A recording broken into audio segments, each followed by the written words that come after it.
आप सबका स्वागत है। फ्रेंड्स, आज हम लोग इस वीडियो में बात करने वाले हैं यूपीपीसीएस डीएचओ की प्रीवियस ईयर क्वेश्चंस पेपर के बारे में। और आप लोग के जो बहुत ज़्यादा कमेंट्स होते हैं इन्हीं दो टॉपिक पे होते हैं। आजकल मैं देख रही हूँ कि प्रीवियस ईयर क्वेश्चन पेपर का जो है वो पीडीएफ उपलब्ध करा दीजिए। पहला क्वेश्चन ये, और दूसरा क्वेश्चन आप लोग अक्सर मेंस में ऑप्शनल क्या ले इसके बारे में भी मेरे से पूछते रहते हैं। तो इन दोनों ही टॉपिक पे आज हम लोग इस वीडियो में बात करेंगे। आज का ये session previous year question paper और ऑप्शनल पेपर पे होगा। तो चलिए वीडियो को स्टार्ट करते हैं। लेकिन उससे पहले एक और बात, जो लोग भी मेरे से जुड़े हुए हैं, जो मेरा ये वीडियो देख रहे हैं, उन सब में से बहुत सारे अभ्यर्थियों का जो है सिलेक्शन IBPS AFO प्री में हुआ है। उन सबको मेरी तरफ से कॉन्ग्रेचुलेशंस। और मैं ये उम्मीद करती हूँ कि आप सबका मेंस भी हो, आप लोग अच्छे से पेपर दीजिए। तो चलिए वीडियो को स्टार्ट करते हैं। और हम लोग डीएचओ यूपीपीसीएस का जो डीएचओ वाला पोस्ट है उसके लिए हम लोग प्रीवियस ईयर क्वेश्चन पेपर और ऑप्शन की बातें करते हैं। तो देखिए, मैं आप सबको बता दूं कि मैंने देखा है कि बहुत सारे यूट्यूब चैनल या फिर बहुत जगहों पर जो है आपको प्रीवियस ईयर क्वेश्चन पेपर उपलब्ध करा रहे हैं।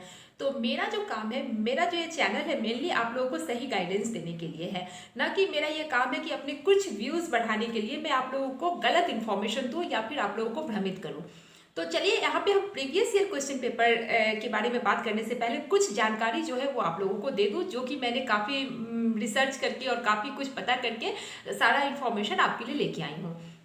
यहाँ बहुत सारे अभ्यर्थी ऐसे हैं जो कि डीएचओ का यूपीपीसीएस डीएचओ का पेपर पहली बार दे रहे हैं, जो कि मतलब अभी अभी पास आउट हुए हैं, उनको सही जानकारी नहीं है। और वो लोग बार बार सर्च कर रहे हैं प्रीवियस ईयर क्वेश्चन पेपर, मेरे से भी पूछ रहे हैं। तो आप सबको बता दें कि देखिए, इस तरह की जो वैकेंसी है यूपीपीसीएस से डीएचओ की अलग से, वो पहली बार आई है। इससे पहले क्या होता था, जो डीएचओ के जो कुछ पोस्ट्स होते थे या फिर फूड प्रोसेसिंग ऑफिसर्स के जो कुछ पोस्ट होते थे, उसके लिए कंबाइंड जो वैकेंसी है वो यूपीपीसीएस का जो पेपर होता था उसमें ही आ जाता था। उसके ही मतलब इसमें कुछ पोस्ट होते थे जिनका कि यूपीपीसीएस का जो प्री है सबका एक साथ होता था। और उसके बाद वो पोस्ट वाइज अलग कट ऑफ बनाते थे। इन पोस्ट के लिए जो है कट ऑफ अलग से होता था। तो इस तरह से इनका प्री साथ में होता था, कोई अलग से ऐसा एग्जाम होता नहीं था। बाकी जो मेंस एग्जाम है वो इनका अलग से अपना होता था या फिर उसमें ही कंबाइंड होता था। तो अगर हम प्रीवियस ईयर क्वेश्चन पेपर की बात करें तो डीएचओ के लिए आपको जो अभी इस बार पेपर हो रहा है उस तरह के पेपर आपको कहीं नहीं मिलेंगे, क्योंकि ये एग्जाम इस तरह का पहले हुआ ही नहीं है अलग से। इस बार क्या हुआ कि यूपीपीसीएस में को बहुत सारे पोस्ट के लिए एग्रीकल्चर डिपार्टमेंट से अधियाचन प्राप्त हुए। 564 पोस्ट एक डिपार्टमेंट के लिए पीसीएस एग्जाम में बहुत बड़ी बात होती है, जिसमें कि डीएचओ के पोस्ट है, फूड प्रोसेसिंग ऑफिसर्स के पोस्ट है, सीनियर टीए के पोस्ट है। इन सारे पोस्ट के लिए यूपीपीसीएस के पास बहुत सारे अधियाचन गए। तो इस वजह से इन्होंने क्या किया कि अलग से ही इनका अपना वैकेंसी निकाल दिया। जिस तरह से आरओ का एग्जाम होता है यूपीपीसीएस का, और भी बहुत सारे जैसे बीईओ का एग्जाम होता है, वैसे ही इन्होंने एग्रीकल्चर डिपार्टमेंट के लिए एक अलग से वैकेंसी निकाल दी। और इस बार जो भी कुछ हो रहा है इनका प्री, वो पहली बार हो रहा है, जिसमें कि आपके 120 क्वेश्चंस होंगे, 300 नंबर के, 2 घंटे का आपको टाइम मिलेगा, जो कि यूपीपीसीएस प्री से बिल्कुल अलग है। जिस तरह आरओ का पेपर होता है जिसमें कि जीएस और हिंदी आते हैं, उसी तरह यहाँ पे मेनली आपके एग्रीकल्चर और हिंदी ही होंगे। और ये जो आपका पेपर है वो पूरी तरह से मतलब पहली बार हो रहा है, इसका आपको प्रीवियस ईयर क्वेश्चन पेपर नहीं मिलेगा। मैंने देखा है कुछ यूट्यूब चैनल पे मेमोरी बेस्ड क्वेश्चन आपको दिखा रहे हैं या फिर कुछ भी दिखा रहे हैं। तो मैं आपको बोलूँगी कि आप लोग प्लीज़ इधर उधर ना भटके, और आप लोग जो भी है, जो आपका सिलेबस दिया हुआ है वहाँ पे, उस पर पूरी तरह से फोकस्ड रहें। आपको प्रीवियस ईयर क्वेश्चन पेपर अगर देखना ही है तो बाकी के जो एग्रीकल्चर के एग्जाम हुए हैं या फिर यूपीपीसीएस का एग्रीकल्चर रिलेटेड आज तक जो भी पेपर हुआ है वो आप लोग सर्च करके देख सकते हैं। नेट पे सब कुछ उपलब्ध है, सारी सही जानकारी है ऑफिशियल। तो फिर आप लोग क्यों किसी ट्रैप में आते हैं, मुझे तो यही नहीं समझ में आता है।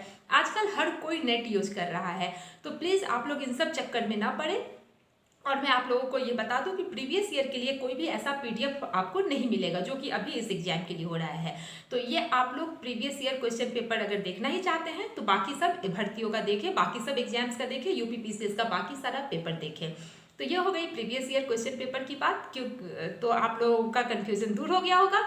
अब हम बात कर लेते हैं ऑप्शनल पेपर की।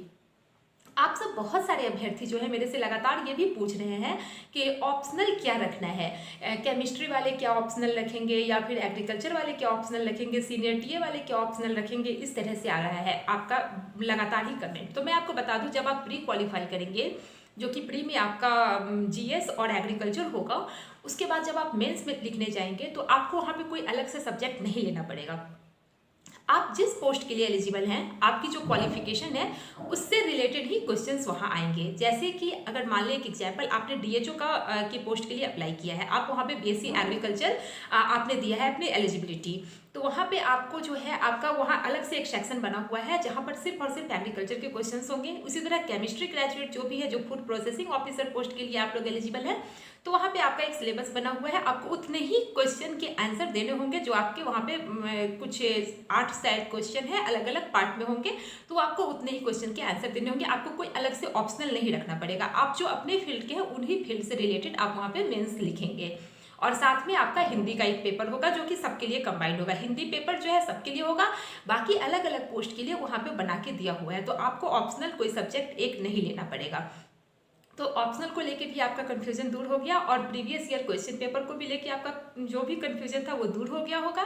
तो फ्रेंड्स, मुझे समझ में नहीं आता कि आप लोग ऐसे ट्रैप में फंस कैसे जाते हैं, आप लोग किस तरह से लोगों की बातों में आ जाते हैं, जबकि आप खुद पढ़े लिखे हैं, आप ये एग्जाम दे रहे हैं, तो आपसे ज़्यादा कोई कैसे जान सकता है किसी भी चीज़ के बारे में। तो मुझे लगता है, मैं ये उम्मीद करती हूँ कि आपको ये सारी बातें समझ में आ गई होगी और प्रीवियस ईयर क्वेश्चन पेपर के लिए आप लोग अब नहीं पूछेंगे, नहीं इधर उधर भटकेंगे। आप लोग प्रीवियस ईयर क्वेश्चन पेपर जो भी बाकी जो आपका एग्रीकल्चर का, जैसे कि आप अलग मास्टर्स के लिए एग्जाम देते हो या फिर अलग अलग इंस्टीट्यूट के जो क्वेश्चन पेपर आते होंगे या फिर जो सॉल्व पेपर होते हैं या फिर आईबीपीएस में मेमोरी बेस्ड जो क्वेश्चन होता है उन सबको आप सॉल्व कीजिए, या फिर जो अलग जैसे मैंने जो बुक बताया है वो सारी चीज़ों को आप उठाइए और सबको पढ़िए, उसके क्वेश्चन पेपर सॉल्व कीजिए। तो आप लोग इधर उधर ना भटके, किसी की बातों में ना आए। और मैं आप लोगों को एक बात बता दूं, जितने भी डीएचओ पोस्ट के लिए जो भी बुक लिस्ट या फिर इससे जुड़ी हुई जो भी जानकारियां हैं, मैंने काफ़ी सारे वीडियोस बनाए हैं, सबका मैंने एक प्लेलिस्ट बना दिया है। आप लोग जाके उस प्लेलिस्ट से सारे वीडियोस को देख सकते हैं और मैं यहाँ डिस्क्रिप्शन बॉक्स में भी लिंक डाल दे रही हूँ सारे वीडियोज़ का, आप लोग वहाँ से जाकर के सारे वीडियोज़ देख सकते हैं। और भी अगर आप लोग की कोई डाउट हो तो आप लोग बेझिझक मुझे कमेंट करके पूछ सकते हैं, मैं कोशिश करूंगी आपके सारे जितने भी डाउट्स है उसको क्लियर करूं और सबका रिप्लाई करूं। तो फ्रेंड्स, इस वीडियो को यहीं खत्म करते हैं, फिर मिलते हैं अगले वीडियो में इसी तरह कोई नई जानकारी के साथ। तो चलिए इस वीडियो को यहाँ खत्म करते हैं, तब तक के लिए bye bye, thanks for watching.